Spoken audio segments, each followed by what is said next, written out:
ওই পড়াগুলো যদি এক থাকে, একদিন আপনারা আলিয়াতে পড়বেন, আলিয়াতে পড়ার পরে দাখিল পাস করবেন, দাখিল পাশের পরে আলিম পাস করবেন, আলিম পাশের পরে ফাজিল পাস করবেন। যে আফসোসটা আমি করি, এখন আমি ওয়াজ করতেছি, হাফেজ না হওয়ার কারণে আয়াত আমার মুখস্থ করতে হয়।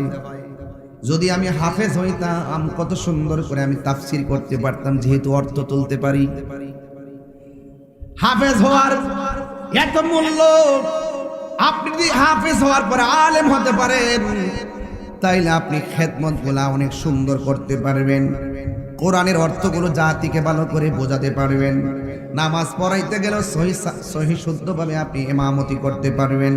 আপনারা জবান খুলে বলেন, কোরআন যার সিনার মধ্যে আছে ওই মানুষটার দাম কম না বেশি? কোরআনের সুর মাঝে